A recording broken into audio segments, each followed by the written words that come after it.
नमस्कार किसान भाइयों, कृषि दर्शन में आपका स्वागत है। किसान भाइयों, मौसम में हो रहे परिवर्तन को देखते हुए खेती एक जोखिम भरा काम हो गया है। लेकिन इस जोखिम से निपटने के लिए भी कुछ तकनीकी मौजूद हैं, कुछ प्रणालियां मौजूद हैं जिनको अपनाकर आप इस जोखिम से निपट सकते हैं। और यही इस तरह की जोखिम से निपटने के लिए बहुफसली या सहफसली मिश्रित खेती एक बेहतर कृषि प्रणाली है। तो आज हम आपकी मुलाकात अपने इस वृत्तचित्र के माध्यम से करा रहे हैं एक ऐसे ही प्रयोगधर्मी किसान से जो बहुफसली और सहफसली खेती करके भी अपनी खेती को बचाने और मुनाफा कमाने में कामयाब हुए हैं। तो आइए मिलते हैं इस वृत्तचित्र के माध्यम से राम नारायण मौर्य से।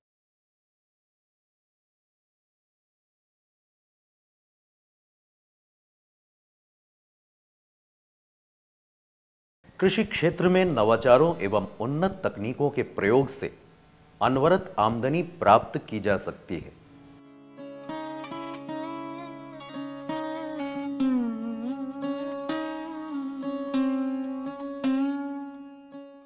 खेत कम हो या ज्यादा, इससे कोई फर्क नहीं पड़ता है। फर्क पड़ता है तो दृष्टिकोण, मेहनत, लगन और कुछ नया करने की इच्छा से।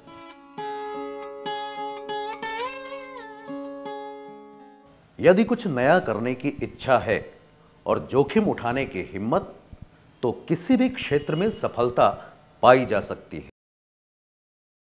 मौसम के बदलते मिजाज और जलवायु परिवर्तन के इस दौर में खेती आज जोखिम भरा क्षेत्र साबित हो रही है। इस जोखिम से निपटने के लिए देश के कृषि वैज्ञानिक नई तकनीकों को इजाद कर रहे हैं और साथ ही नवाचार के विभिन्न मॉडल किसानों को उपलब्ध करा रहे हैं। बड़ी संख्या में किसान नई तकनीकों एवं नवाचारों को अपना रहे हैं। जो भी किसान नवाचारों की ओर कदम बढ़ा रहे हैं, उनकी आर्थिक स्थिति में बदलाव और सुधार देखा जा रहा है।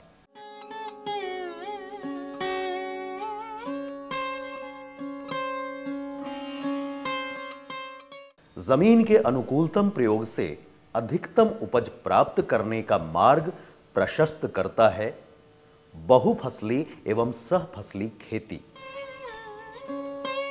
वाराणसी जनपद के चिरई गांव विकास क्षेत्र के दीनापुर गांव के रहने वाले राम नारायण मौर्य ने समय की मांग को देखते हुए खेती के अपने तौर तरीकों में बदलाव लाने और जमीन के अधिकतम एवं अनुकूलतम उपयोग करने के बारे में सोचा और जल्द ही उन्होंने अपनी इस सोच को अमली जामा पहनाना शुरू कर दिया।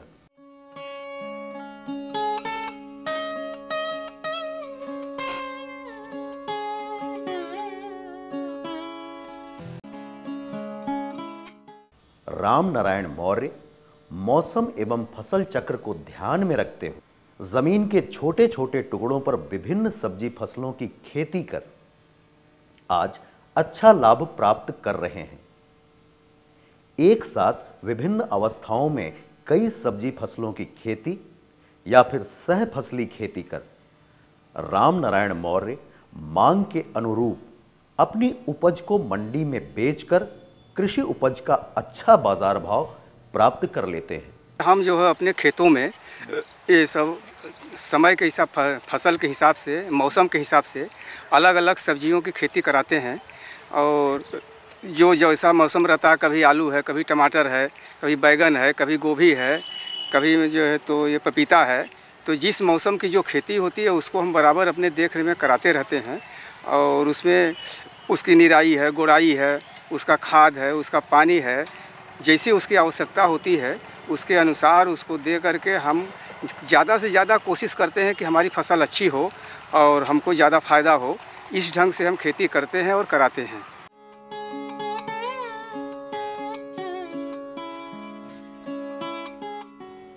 बहुफसली और सहफसली खेती से कई तरह के फायदे हैं। बहुफसली खेती में यदि मौसम की मार किसी एक या दो फसल पर पड़ती है तो शेष बची दूसरी फसलें किसान को सहारा दे देती हैं। सहफसली खेती से लागत में कमी आती है, जिससे किसानों की लागत की कमी के रूप में बचत शुद्ध लाभ की श्रेणी में रहती है। इसके अतिरिक्त बाजार में उपज के भाव में उतार चढ़ाव की स्थिति में भी फसलें किसानों को सहारा देती है। बहुफसली खेती से किसानों को अधिक लाभ मिलता है। हम लोग जो किसान आदमी हैं, हम लोग साग भाजी की तरह तरह की खेती करते रहते हैं और जो जिस सब्जी की आवश्यकता होती है, कौन सा सीज़न है, उसके साथ साथ उसको बोते हैं और सबको मिलाकर एक साथ भी बोते हैं, ताकि कौन फसल अच्छी होगी, कौन फसल ख़राब हो जाएगी और किसमें सस्ती होगी, कौन सी महंगी होगी।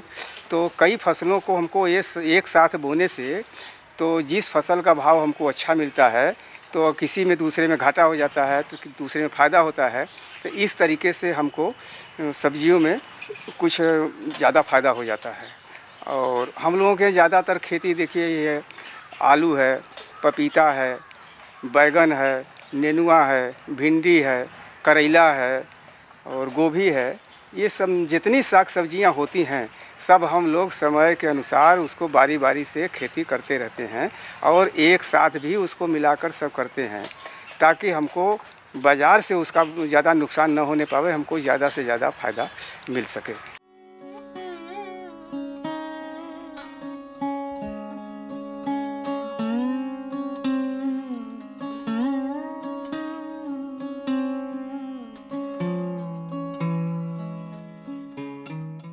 रामनारायण मौर्य बहुफसली एवं सहफसली खेती के साथ ही 2-4 दुधारू पशुओं को पालकर जहां स्वयं की जरूरतों के लिए दूध का उत्पादन कर लेते हैं, वहीं पशुओं के गोबर से कंपोस्ट खाद प्राप्त करते हैं।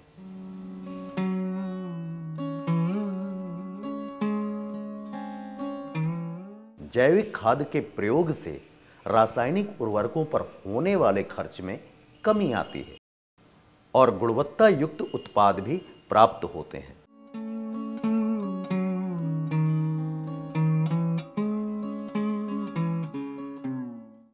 रामनारायण मौर्य खेती से ही अपने परिवार की पोषण सुरक्षा सुनिश्चित करते हुए परिवार का भरण पोषण करते हैं।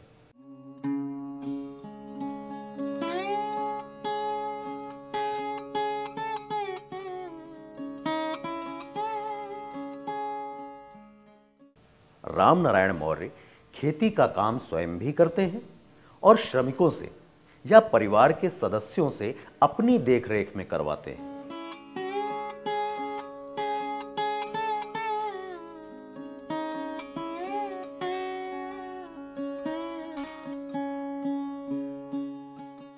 उपज के भंडारण पर भी निगरानी रखते हैं। सही भंडारण से अच्छा बाजार भाव मिलता है। इस तथ्य को रामनारायण मौर्य अच्छी तरह से जानते हैं।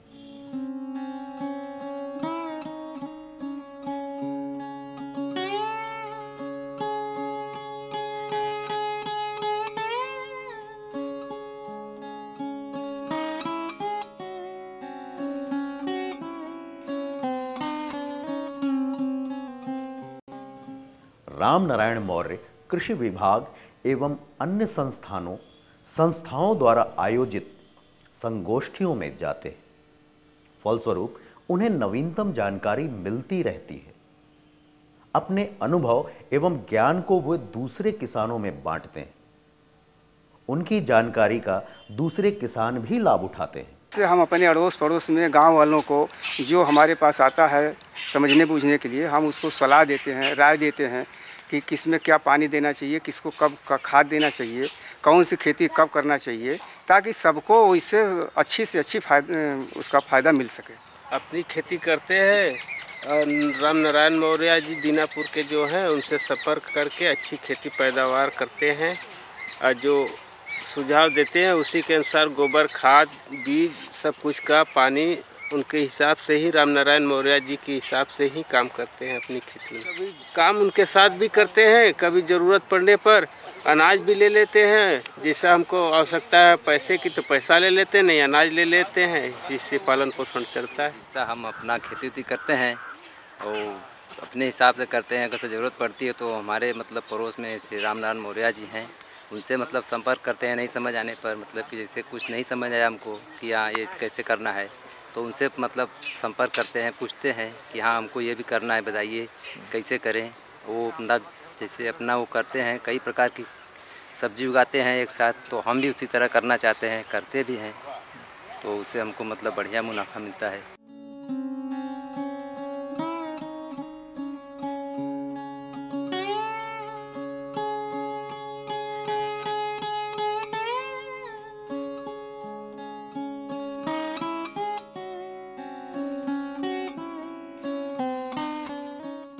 क्षेत्र के दूसरे किसानों को यदि खेती में किसी तरह की समस्या होती है तो वे रामनारायण मौर्य से संपर्क करते हैं और रामनारायण मौर्य अपने अनुभव एवं ज्ञान के आधार पर क्षेत्र के दूसरे किसानों की मदद करते हैं। दादाजी जैसा कि ये टमाटर इस समय मतलब झुलसा इसमें लग गया है, तो इसमें मतलब क्या करें हम कि इसमें मतलब फिर से हमको फल फूल मिल जाए। नहीं तो इसको तो ऐसा करिए, पहले घास निकलवा दीजिए। हाँ। घास निकलवाने के बाद में फिर इसको टहनी जो सूखी है सब कटवा दीजिए।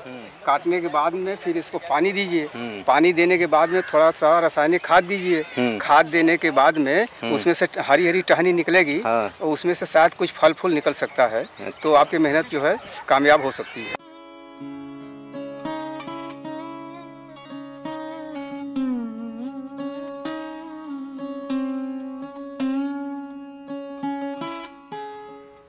रामनारायण मौर्य कृषि नवाचारों के उपयोग एवं नई तकनीक के प्रयोग से निसंदेह लाभान्वित हो रहे हैं। उनकी इच्छा है कि दूसरे किसान भी कृषि नवाचारों को अपनाकर अपनी कृषि प्रणाली में बदलाव करें और अपनी आर्थिक स्थिति को सुधारने का प्रयास करें। आर्थिक स्थिति में सुधार तभी संभव है जब खेती से लाभ हो, और बहुफसली एवं सहफसली या मिश्रित खेती आर्थिक लाभ प्राप्त करने का एक ठोस माध्यम है। देखिए, सब्जियों की खेती एक साथ करने से हमको लागत कम देनी पड़ती है और फ़ायदा हमको ज़्यादा हो जाता है। इस हिसाब से हम लोग साथ में कई सब्जियां एक ही खेत में उगाते हैं, और ताकि लागत कम हो जाए और हमको फ़ायदा ज़्यादा हो जाए।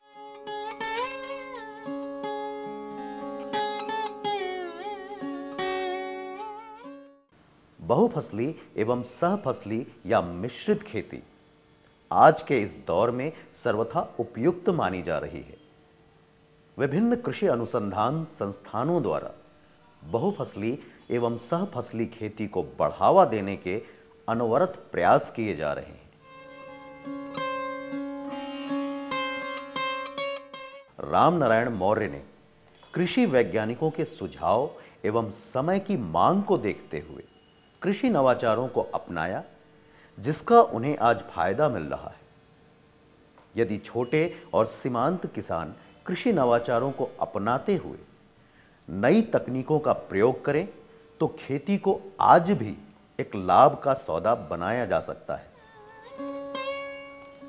रामनारायण मौर्य की सफलता फिलहाल इस तथ्य की पुष्टि करती है।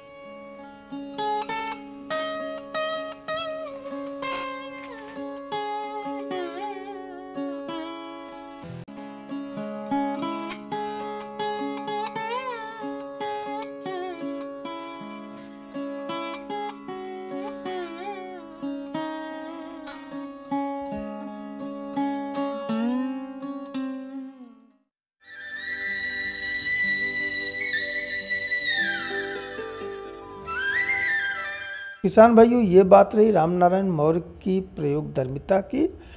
और अब आपकी हम मुलाकात करवा रहे हैं अथर्वा सोनभद्र के शशि भूषण सिंह से, जो विगत कई वर्षों से चना की खेती बड़े पैमाने पर कर रहे हैं और इस वर्ष भी उन्होंने चना की अच्छी खासी खेती कर रखी है। तो आइए मिलते हैं शशि भूषण सिंह से और जानते हैं उनके अनुभव चना की उन्नत खेती में।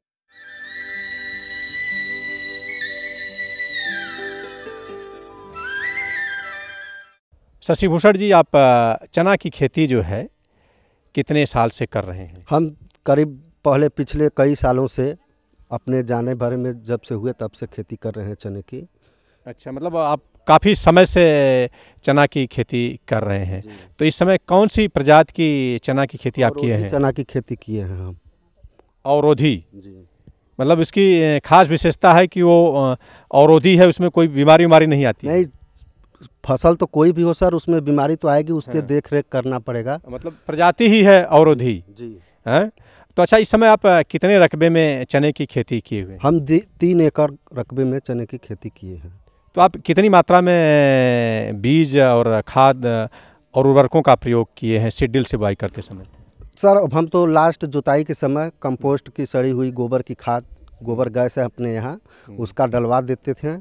और ज़्यादातर DAP OP पे ध्यान नहीं देते, केवल 20 किलो DAP और उसमें 10 किलो पोटास देते हैं बुआई के समय। नहीं, कितना पर बीघा या पर एकड़? पर बीघा।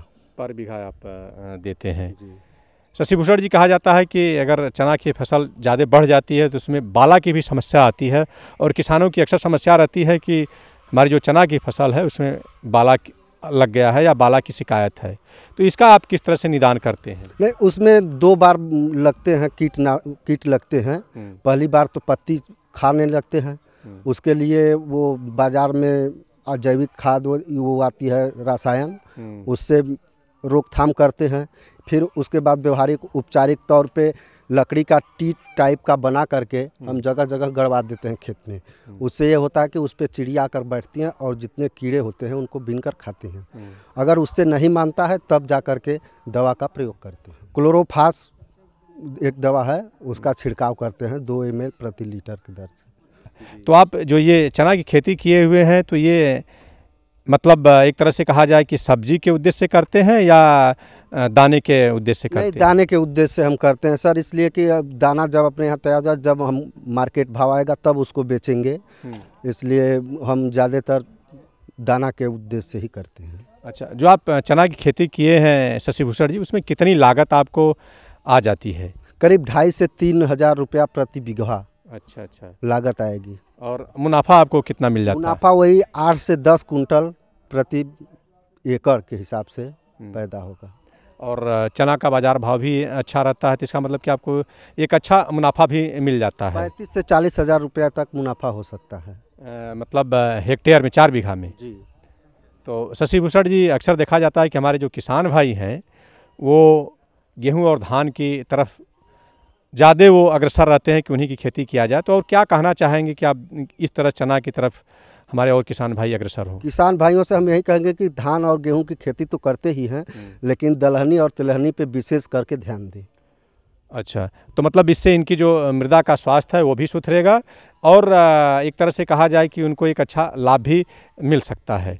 ठीक है शशि भूषण जी, आपने जो अपना चना उत्पादन में अनुभव बताया, निश्चित ही हमारे किसान भाई इस तरफ उन्मुख होंगे, क्योंकि आज समय की मांग है कि खेती में फसल चक्र को अपनाया जाए। इससे अपनाने से फ़ायदा होता है कि जो मिट्टी की सेहत है वो भी अच्छी रहेगी और आने वाली फसल भी आपकी अच्छी रहेगी।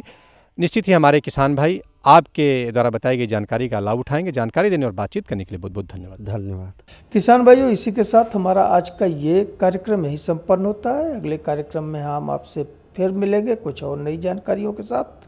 तब तक के लिए हमें अनुमति दीजिए। नमस्कार।